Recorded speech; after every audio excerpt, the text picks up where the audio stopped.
Andy, Yes, such a pleasure.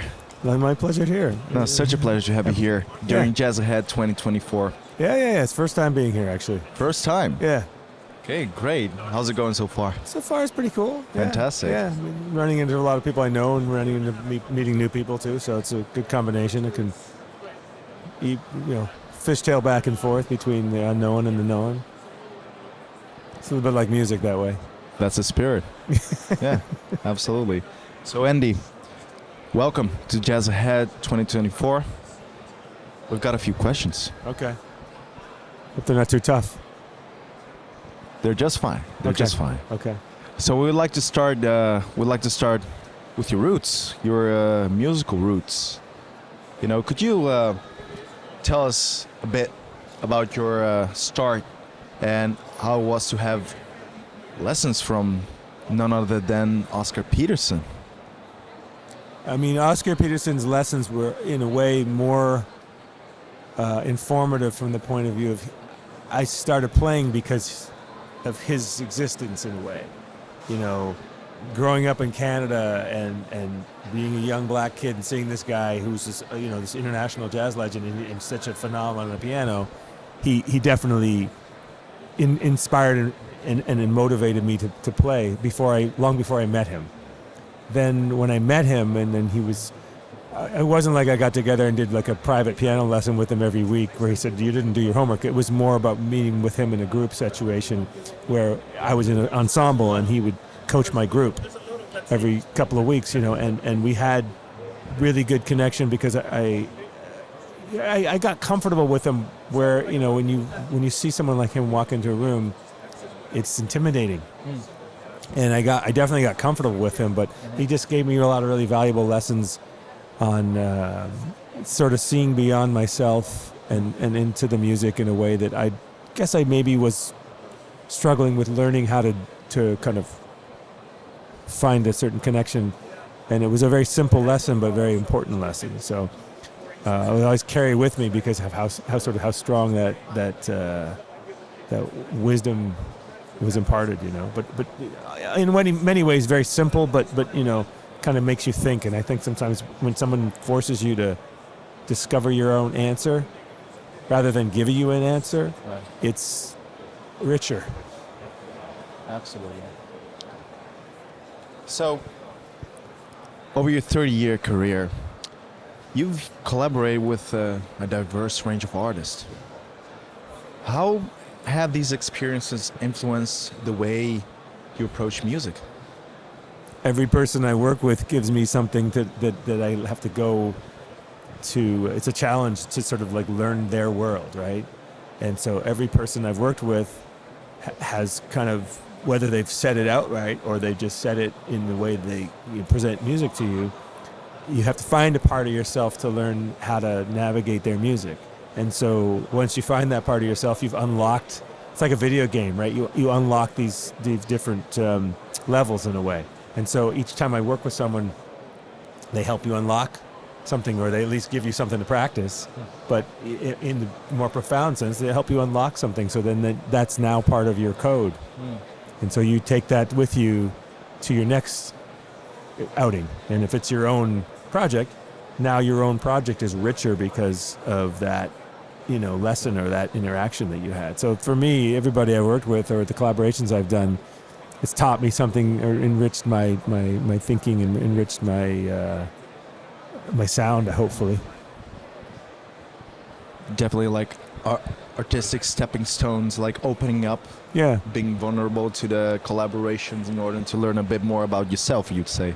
Yeah, and or just the technical mastery of something. It may not be super spiritual. It may just be kind of nuts and bolts, musical, gymnastics, if you will.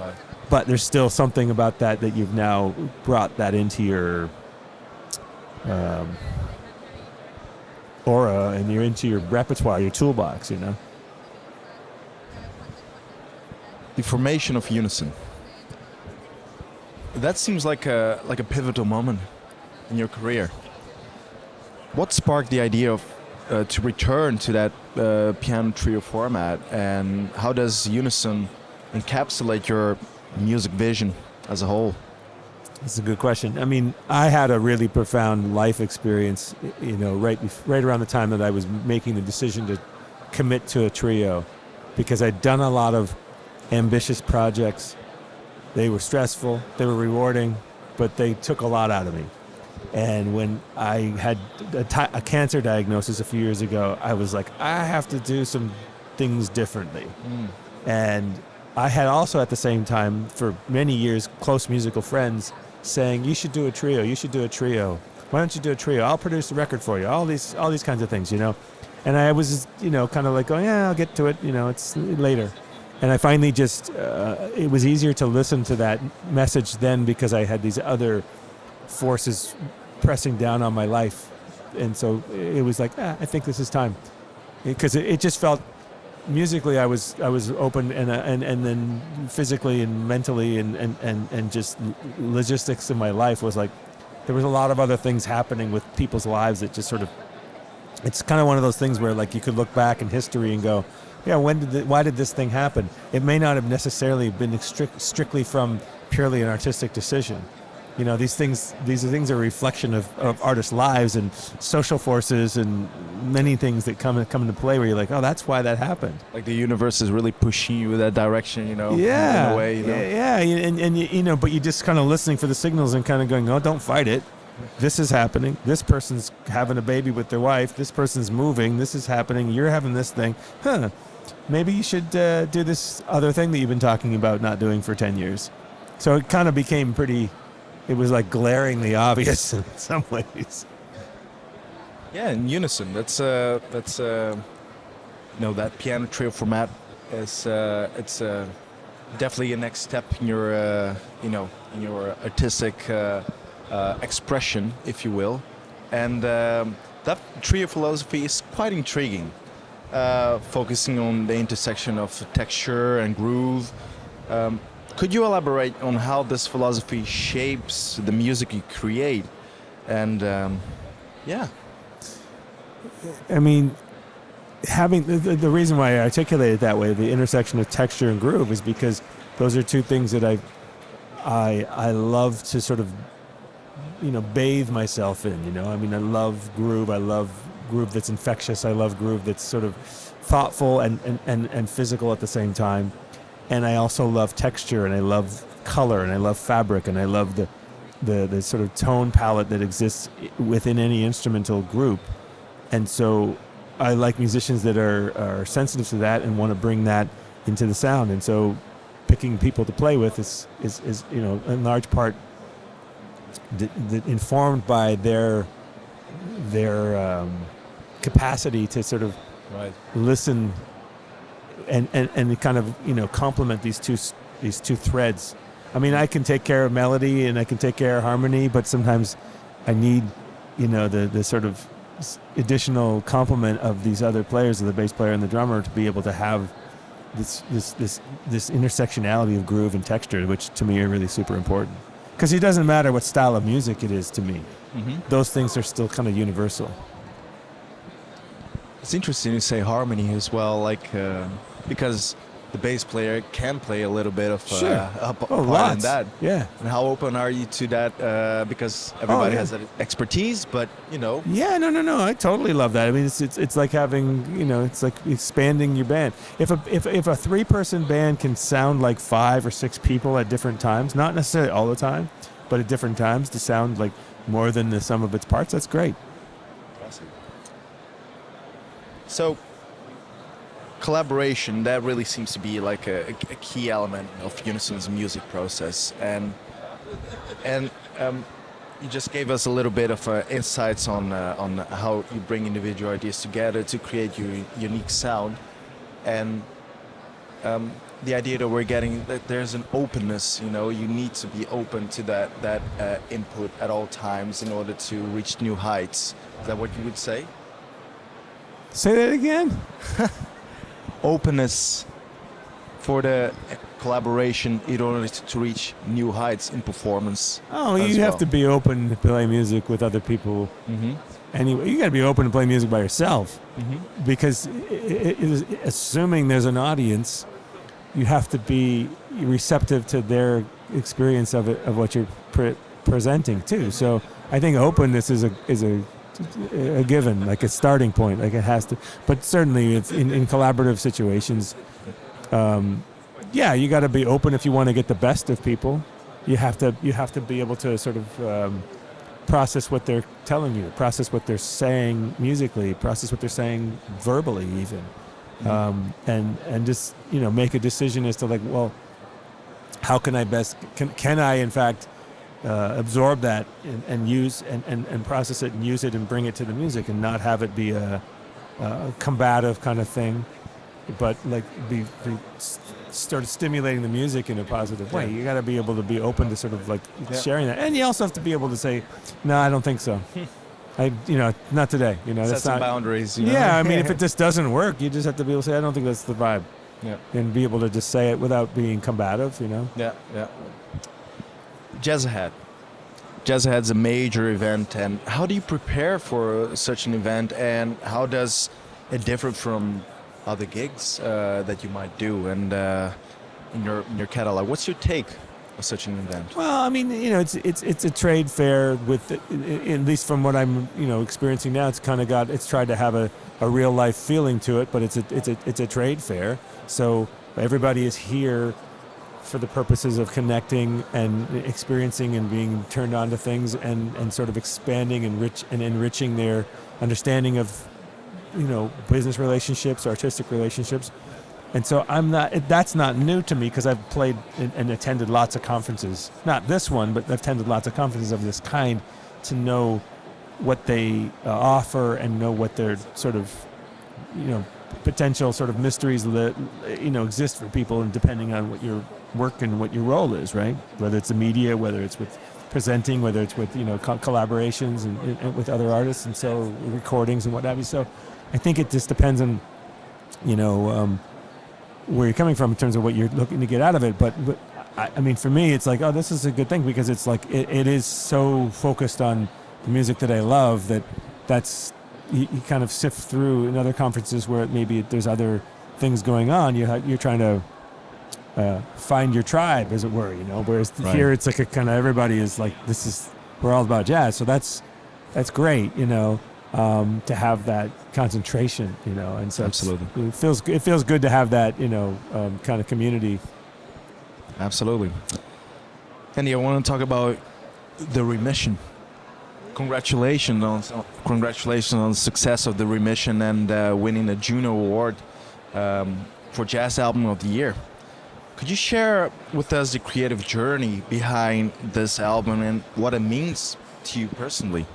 Yeah, I mean, for that record, it was like, as I was sort of mentioning when we were starting earlier here, having this cancer diagnosis was this life-changing thing that I had to kind of rethink of where I was going with my life in certain ways, and one of those was artistic. And so that was forming the band, and then the music was really the artistic response to how do I do this? I wrote a whole album worth of music, recorded it, and then didn't do anything with it because I didn't like it. It wasn't that band. And so I had to go and keep writing, and we went on the road and played some more of that music, and then we recorded that record. And so it was like a learning curve to kind of go, this is what it means. This is what you're writing for, and these are the people you're writing for, and this is the interactions that you're developing. And so that took some time. And I guess consequently, it's like, well, it's sort of all bundled up in terms of an artistic reaction to, you're going over here now, how are you going to do that? And I don't think I had a clear idea. I had some, ambitions that maybe it's hard for me to sort of tame down my ambitions sometimes, and I want to think I can do a lot of things with one press of a button. And so it took a while to kind of refine where the group was going. And it's, I'm happy that we, found that stride. But that's what that record was kind of about. And going back again to winning a JUNO Award, that's a remarkable achievement. And how does recognitions like this one impact your career, and what doors has it opened for Unison? Well, I mean, it enabled us to do a really nice tour when the world opened up again. Because you have to remember, when we won that, it was 2021. Nobody was doing any performing of much. There certainly festivals weren't happening really that year very much. There were a lot of remote things. So when we won that, it enabled it. In the following year, we did a really nice tour, sort of celebrating the win, I suppose. And I mean, it was actually my second JUNO Award. I'd won a JUNO Award for another record that came out the year before that called The Seasons of Being. And so that was a pretty special thing because that was the first one, and it was in person. And so it's kind of cool to be able to go to an award ceremony and feel the energy amongst all the artists there, and to have a time doing media appearances and stuff like that, and thinking about the work that you've created and how people are taking an interest in it. And it doesn't necessarily mean that I go out and buy a big car or anything like that. I wouldn't do that anyway, but it doesn't necessarily transform like that. But it does.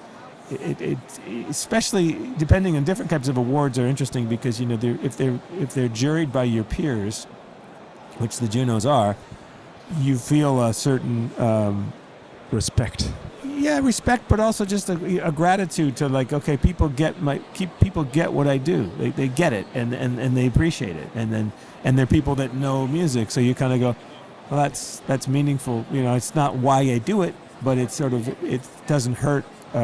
Having a certain amount of support and wind in your sails to keep pushing. So it's always nice to kind of have those moments, and that they come when they come, and sometimes if you're lucky they come and you can get you can get up on the water. Andy, something different. You also compose for a classical ensemble, or you create perfect moods for scenes in the silver screen, if you will. How does that process differ in comparison to the work that you do with your trio? And could you share a bit of your creative process in that area, how that looks, and maybe perhaps a moment that inspired you in those genres, in those endeavors particularly? So on this I have a new record that's coming out. I don't know if you were going to get to that, but then on the new record, and even on the last one, there's pieces that were written that I wrote for films. But when I write them for a film, they're not as developed in a way because they sort of serve a different purpose. They serve a underscore purpose, and they serve a very, in a way, sometimes very muted in its subtleties. But when you're performing it with a live ensemble, and that's the focus of the music, you're afforded this luxury to be able to expand on your themes. And so I like being able to take those musical moments that are written for film and bring them into an improvising context and expand them and sort of see how they can live and be flexible and be vulnerable in different ways. So that's the film side. The composing for different kinds of ensembles, I mean, I guess I've always been doing that, but then it sort of changes as you get going in these ways where you get to compose for ensembles that you might not be a part of, or if you are a part of it, you're a small part of it. And that's similar to writing for your own band, but sometimes it may be different because you have to then really take into consideration different stylistic norms or performance restrictions or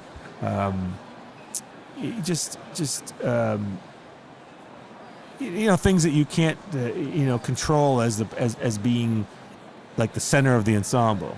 When you're exterior to it, it's like maybe a conductor has to interpret what you mean, or maybe several people that are not playing in the roles that you might be accustomed to are now going to interpret your music. So you have to give them signals. You have to give them guidance on the score, and that's a little different. But at least what's different from a film is that you still have a fair amount of freedom. With a film, you have to sort of support the director's vision. You're serving a story. Yeah, and that's the huge difference in sort of all these situations. It's like, you're really secondary and you're serving their story. Very cool. And now we're here at Jazzahead, and that's a significant event in the jazz calendar. what are your aspirations for your participation here? Why is this event so important for you or even other musicians in the jazz scene? Do you think? I can't speak for them all, but I can kind of assume that it's because it's an opportunity for people to play their music in a nice environment and have a really focused, informed audience be there to appreciate that, and then I suppose on the back end of that, most musicians are hopefully looking to have someone take a newfound interest in what they do, either record them, present them, write about it, what have you know, or just become fans, right? So I think on a basic level, I'm sure most artists are thinking that that's a huge part of it. I know for me that would be a wonderful outcome to have some new performance opportunities come from being, presented here, right? But certainly they come in forms and they come in different timetables too. You might be somebody might hear you and remember you, and 5 years from now that might lead to a collaboration that's not so direct and transactional. And I know that enough because I've done this for a while. So I'm pretty patient with that, and to understand that it's a long game, My mother used to say, forever is a long time. That's a very good one. Forever is a long time. And lastly, Hanley, again, thank you very much for your presence here during this interview. I really appreciate it. Sure. And Andy, Milne, and Unison. Could you give us a sneak peek into your upcoming music projects, tours, those things that are on the horizon? Well, yeah, so it's not so much of a sneak at this point because the new record is out in 2 weeks from today. Right. So on April 26th, it comes out on Sunnyside Records. It's called Time Will Tell. Mm-hmm. And so I will play some selections from that new recording tomorrow in my showcase. And then we're going on a short tour in the States next month in May. And then I start working on a film score for a documentary, like a full-length documentary called Black Life, Revolution Redux, that I'll be working on once I finish this tour. And then I got to practice this chamber music piece that I wrote to play. It's premiering in end of August, and wow. It's not super beyond my capacity as a pianist, but I do have to work on it to make sure I can play it well. And so I'm gonna have to spend some time developing my fluidity with that piece that I wrote over the last year.